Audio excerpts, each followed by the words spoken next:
அது ஒரு விளம்பரத்தையும் நாங்கள் பெற்றதில்லை. அந்த ஏட்டிலே உங்களுடைய கருத்துக்கள் வர வேண்டும் என்று தளபதி அவர்களை வைத்து அதை நாம் வெளியிட்டோம். அதே போல அந்த வரலாறை அவர் எழுதி அதை முதல் பாகம் முதல் 75 கட்டுரை, அடுத்தது 35 கட்டுரை, அந்த வரலாற்றை நாம் படிக்கும்போது நான் வெளியிடுகின்றேன் என்று கூறியுள்ளார்கள். இந்த அளவில் இந்த புத்தகத்தை பற்றி ஆய்வை பற்றி சிறப்பாக பேசக்கூடிய விற்பனர்கள் இங்கு வந்திருக்கின்றார்கள். ஆக இந்த புத்தக வெளியீட்டு விழாவை அன்பிற்குரிய ஆசிரியர் அவர்கள் புத்தகத்தை வெளியிட்டு இந்த விழாவினை தொடக்கி வைக்குமாறு அன்போடு கேட்டுக்கொள்கின்றனர்.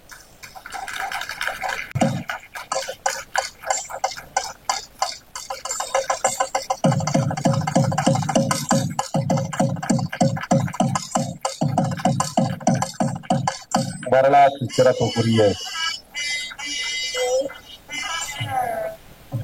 சுயமரியாதை இயக்க வரலாறு 2 பாகங்களுடைய புத்தகத்தினை தமிழர் தலைவர், திராவிட கழகத்துடைய தலைவர் ஐயா ஆசிரியர் அவர்கள் வெளியிட திராவிட முன்னேற்ற கழகத்தினுடைய துணை பொதுச் செயலாளர் தாசா அவர்கள் பெற்றுக் கொண்டிருக்கிறார்கள். புத்தகத்தினை பெற்றுக் கொள்கிறார்கள். தொடர்ந்து இணை செயலாளர்கள் பூவை ஜெரால், மோகன் ஆகியோர் மேடைகளை பெற்றுக் கொள்கிறார்கள். தோமுசா பொதுச் செயலாளர், தோமுசா பேருடைய செயலாளருமான எம் சிவபிரகாசம் அவர்கள், அம்மா மகேஸ்வரி முருகன் அவர்கள்,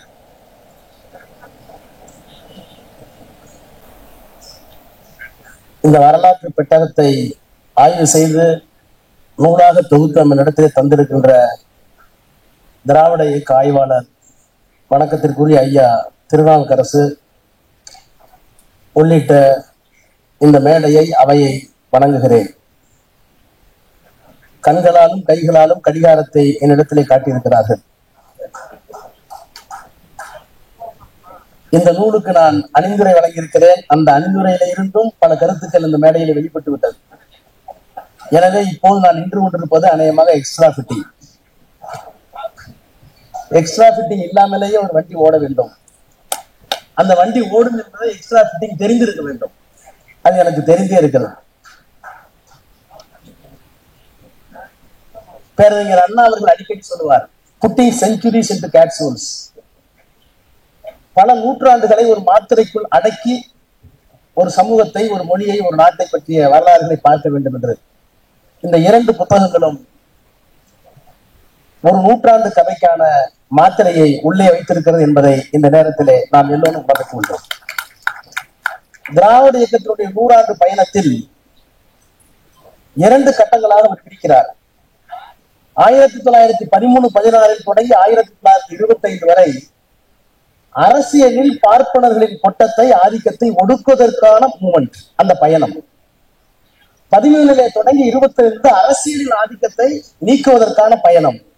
25 இருந்து 44 வரை அதற்கு பின்னும் சமூகத்தில் பிராமணர்களுடைய ஆதிக்கத்தை, சாதி ஆதிக்கத்தை ஒழிப்பதற்கான தந்தை பெரியாரின் பயணம். அப்ப சமூக தளத்தில் ஒரு பயணம், அரசியல் தளத்தில் பயணம். இந்த சமூக தளத்தில் இயங்குகின்ற பெரியாரை நம் முன்னால் கொண்டு வந்து காட்டுகின்ற அரிய பொக்கிஷம்தான் இந்த புத்தகம். ஒன்றை சொல்லி நான் ஒரு 5 நிமிடத்தில் முடிக்க வேண்டும். திராவிட முன்னேற்ற கழகத்தின் ஒன்றிய கழகத்துடைய செயலாளராக, மாவட்ட கழக செயலாளராக, கொள்கை பரப்பு செயலாளராக, அதற்கு பிறகு துணை பொதுச் செயலாளராக, கட்சியில் ஆட்சியில் நாடாளுமன்ற உறுப்பினராக, மத்திய இணையமைச்சராக, அதற்கு பிறகு கேபினட் அமைச்சராக நான் இந்த புத்தகத்தில் இருக்கிற மேடையிலே பார்க்கிற போது ஐயா அவர்களை நான் என்ன உணர்வோடு வணங்குகிறேன் என்றால், பேரறிஞர் அண்ணா அவர்கள் இந்த இயக்கத்தை துவக்கிய நேரத்தில் ஒரு கருத்தை சொன்னார். கொட்டுகின்ற மலையில், வீசுகின்ற புயலில் சரளை கற்கள் நிரப்பிய மலை உச்சியை நோக்கி நாம் நடக்கிறோம். கையிலே ஒரு அகல் விளக்கு. அந்த அகல் விளக்கு அணையாமல் இருப்பதற்கு தமிழர்களே வாருங்கள், உங்கள் கரத்தை காட்டுகிறது சொன்னார். ஏன்னா மழை பெய்யும் போது திமுக தொடங்கப்பட்டது. திமுக தொடங்கப்பட்ட போது அந்த அகல் விளக்கை காப்பாற்றுவதற்கு வாருங்கள் தமிழர்களை என்று அழைத்தார். அதற்கு பிறகு ஆட்சி பொறுப்பிற்கு வந்தபோது ஒன்றை சொன்னார், தம்பிமார்களுக்கு எழுதினார். ஒரு கோபுர கலசத்தினுடைய உச்சியை பார்த்து கோடி நமஸ்காரம் என்று சொல்வார்கள். அன்றைக்கு அக்கரகாரத்தில் இருக்கிறவர்கள் கோபுரத்தை பார்த்தால் அப்படி கோபுரத்தை பார்த்து வணங்குகிறார்கள், நம்மை பார்த்து வணங்குகிறார்கள். எத்தனை சட்டமன்ற உறுப்பினர் வந்திருக்கிறோம், எத்தனை நாடாளுமன்ற உறுப்பினர் வந்திருக்கிறோம், எத்தனை அமைச்சர் பொறுப்பேற்றிருக்கிறோம் என்று கோபுரத்தை பார்த்து வணங்குகிறார்கள். என் தம்பிமார்களுக்கு நான் சொல்லுகிறேன், எழுதுகிறேன், இந்த கோபுரத்திற்கு கீழே எத்தனையோ அடித்தட்டு கற்கள் அஸ்திவாரங்கள் இருந்து கொண்டிருக்கிறது. அதற்காக பயணித்தவர்கள், தங்கள் உயிரை எடுத்தவர்கள் எத்தனை பேர் என்பதை எண்ணிக்கொண்டே உங்கள் கார் பயணிக்க வேண்டும் என்று சொன்னார். நாங்கள் அமைச்சர்களாக கட்சியிலும் ஆட்சி பொறுப்பிலும் விளங்குவதற்கு காரணம் அண்ணன் திருநாவுக்கரசர் போன்றவருடைய இந்த கடின உழைப்பும் கொள்கை பற்றும் அந்த அடிக்கல் மேல்தான் இந்த கலசங்கள் எல்லாம் நின்று கொண்டிருக்கிறது என்ற நன்றி உணர்வோடு அவரை நான் வழங்க கடமைப்பட்டிருக்கிறேன். திராவிட இயக்கம் தொடங்குவதற்கு என்னென்ன காரணங்கள் என்பதெல்லாம் நீங்க பேசினார்கள். இந்த இயக்கம் 1913 தொடங்கி 25 சுயமரியாதை இயக்கமாக மாறி 1944 திராவிட கழகம் ஆகி அதற்கு பிறகு திராவிட முன்னேற்ற கழகம் என்று இன்றைக்கு ஆட்சி பொறுப்பில் இருக்கிறது. எல்லோரையும் சேர்த்து உள்ளடக்க வேண்டும் என்பதற்காக சுருக்கமாக எப்படி சொல்ல வேண்டும் என்பதை நம்முடைய நூலாசிரியர் அவர்கள் இந்த 2 தொகுதியிலையும் தொகுத்து எவ்வளவு சுருக்கமாக சொல்ல முடியுமோ அவ்வளவு சுருக்கமாக, ஆனால் எந்தெந்த செய்திகளெல்லாம் சொல்ல வேண்டுமோ நுண்ணியமாக அந்த செய்திகளெல்லாம் சொல்லியிருக்கிறார். இது திராவிட இயக்க ஆய்வாளர்களுக்கு மட்டும்தான் வார்த்தைகளிலும் வாழ்க்கையிலும் எழுத்துக்களிலும் சாத்தியம். அண்ணா எப்படி இருப்பார் என்று கலைஞர் சொன்னார். 23 திங்கள் வரை சிறையில் வாடி 63 தமிழாலே தமிழை தந்தார். 23 திங்கள் வரை சிறையில் வாடி 63 கோளாக தமிழை தந்தார் அண்ணா. கலைஞர் சொன்னார், நரியும் பரியாய் போன கதை, நாரதர் பெண்ணாய் ஆன கதை, உரியை கண்ணன் உடைத்த கதை, ஊரார் போற்றிய பழைய கதை, எரியுள் திரும்பாய் ஆக்கியவர் பெரியார் தந்த பேரறிஞர். சுருங்க சொல்லுவது என்பது இந்த இயக்கத்திற்கு மட்டும்தான் வாய்ப்பு.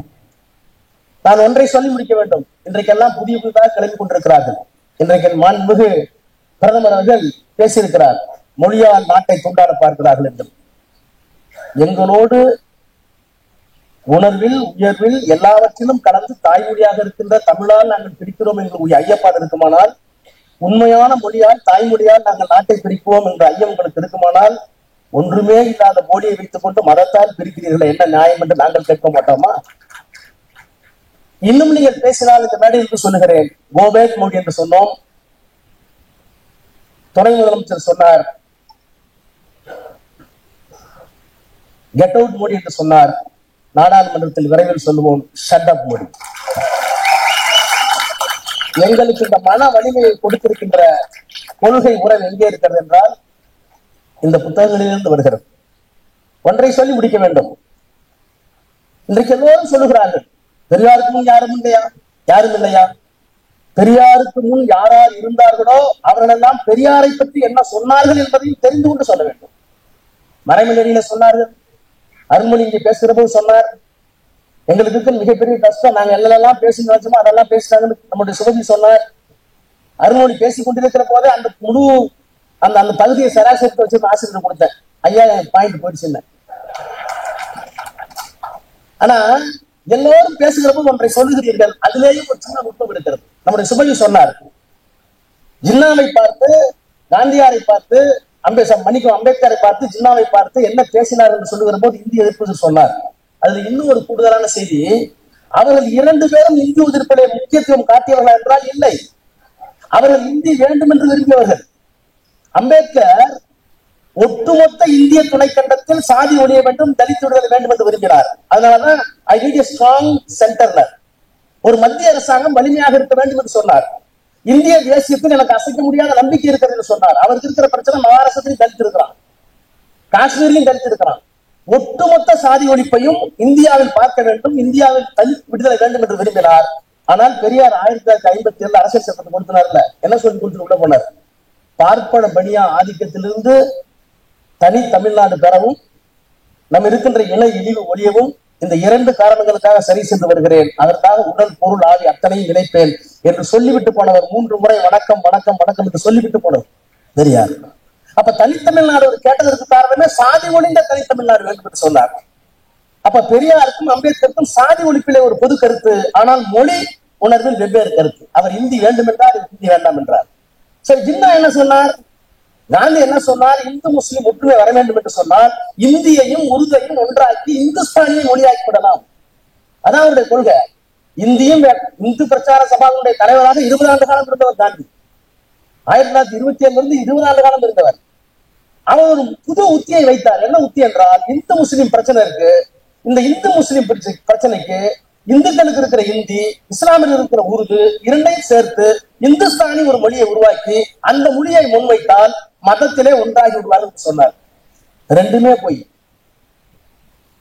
மொழிகிறார் பிரதமர் மோடி. மொழிதான் நாட்டை பிரித்தது. வங்காளத்தை பிரித்தது எது? மேற்கு வங்காளத்தையும் கிழக்கு வங்காளத்தையும் பிரித்தது எது? கிழக்கு பாகிஸ்தான் மேற்கு பாகிஸ்தான் பிரித்தது மொழிதான். மதம் சேர்க்கவில்லை. மதம் சேர்க்காது, மொழிதான் சேர்க்கும். மொழி உணர்வு ஒழுங்காக இருந்தால்தான் நீங்க என்ன வச்சுக்கலாம் இந்தியாவை. அப்ப மொழியால் பிரிக்கிறோம் என்று நீங்கள் ஆரம்பித்தால் எங்களை நீங்கள் பிரித்துக் கொண்டே இருக்கிறீர்கள் என்றதற்கு பொருள் நாங்கள் பிரிவினை கேட்கவில்லை, நீங்கள் தான் எங்கள் பிரிவினையை கேட்க வைக்கிறீர்கள். அதைத்தான் மறைமலை அடியிலிருந்து தொடங்கி இருக்கிறார் ஆசிரியர். மறைமலை அடிகள் இந்த கடிதங்கள்லாம் அருள்மொழி சொன்னாங்க. அதை விட அவர் தமிழுக்காக போராடினார். சைவமும் தமிழும் என் இரு கண்கள் என்றார். அவர் பெரியாருக்கு எழுதுறாரு, சைவத்திலிருந்து சாதி மத சலத்தை எல்லாம் ஒழிக்கணும்னு நான் விரும்பிய போது சைவர்களை எனக்கு எதிரியானார்கள். சைவர்கள் எனக்கு எதிரியானார்கள்.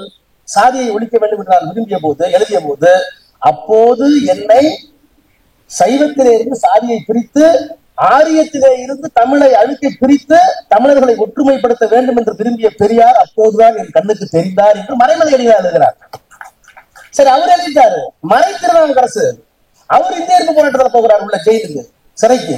அவர் மட்டும் போகல, அவருடைய துணையார் போகிறார். அவருடைய துணையார் மட்டும் போகல, 5 வயது சிறுவன் மகன் போகிறான். 5 வயது கை குழந்தையோடு போகிறார்கள். அந்த மறை திருநாவுக்கரசு பெரியாருக்கு ஒரு கடிதம் எழுதுகிறார். சைவ சமயம் என்று ஒரு தனி புத்தகத்தை, மதம் வேண்டாம் என்று சொன்னவர் பெரியார். ஆனால் சைவ சமயம், சைவ மதம், தமிழர் மதம் ஒன்றால் தமிழர் மதம் என்று எழுதியவர் மறைமலை அடிகளார்.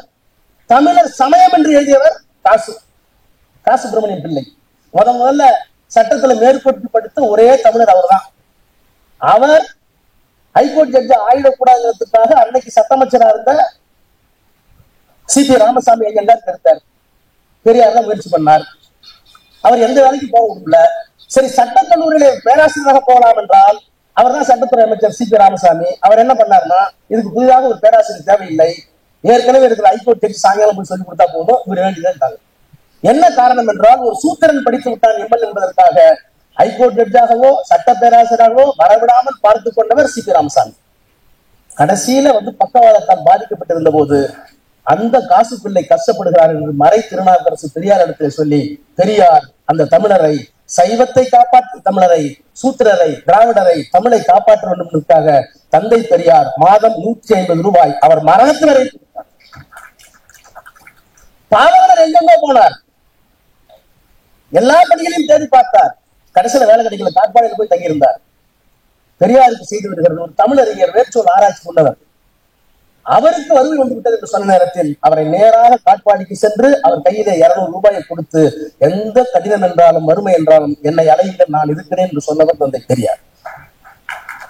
திருவிக்கா திராவிட நாடு படத்தை திறந்து வைத்தவர். கடைசியில இறக்கும்போது யாரும் இல்ல, அவரை அடக்கம் செய்ய வேண்டும் நாகரிகம் என்பதற்காக பெரியார் 50 இளைஞர்களோடு தீப்பந்தத்தோடு அவருக்கு கொல்லி வைக்க வேண்டும் என்று சுடுகாட்டுக்கு போகிறார். அங்கே ஏற்கனவே ஒரு விருப்பத்தை சொல்லியிருக்கிறார் ஆசா ஞானசம்பந்தத்துக்கிட்ட. ஆசா ஞானசம்பந்தம் சொல்லியிருக்கிறாரு, நான் இறந்து போனால் நீயும் மு வரதராசன் எனக்கு கொல்லி வைக்க வேண்டும் என்று.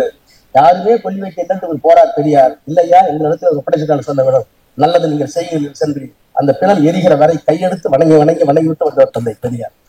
அவரை பார்த்து இன்னைக்கு தமிழுக்கு வருவது என்றான். இந்த நேரத்தில் இந்த புத்தகம் இங்கே நமக்கு வந்திருக்கிறது. இந்த புத்தகத்தை பேசிட்டே இருக்கலாம். நான் உங்களுக்கு சொல்லுகிறேன், எதிர்கால தலைமுறைக்கு ஒரு போர் கருவியாக இந்த புத்தகத்தை வழங்கி இருக்கின்ற ஐயா திருநாவுக்கரசு அவர்களுக்கு திராவிட முன்னேற்ற கழகத்தின் சார்பில், திராவிட முன்னேற்ற கழகத்துடைய ஆட்சி நாயர், திராவிட மாடல் ஆட்சியுடைய நாயகர் மாண்பு முதலமைச்சர் சார்பில் என்னுடைய வணக்கத்தை, வாழ்த்துக்களை தெரிவித்துக் கொண்டு, உங்களுடைய எழுத்து பயணம் தொடர வேண்டும். உங்களுடைய எழுத்து பயணம் தொடங்குவதற்கு எந்த விதமான இடையூறு வந்தாலும், எந்த விதமான தேவைகள் வந்தாலும் அந்த இடையூறுகளை நீக்கி அந்த தேவைகளை நிறைவேற்றுவதிலே நாங்கள் முதல் மனிதனாக, முதல் மகனாக இருப்போம் என்கின்ற உறுதியை வழங்கி உங்களை வணங்கி மீண்டும் விடைபெறுகிறேன். நன்றி.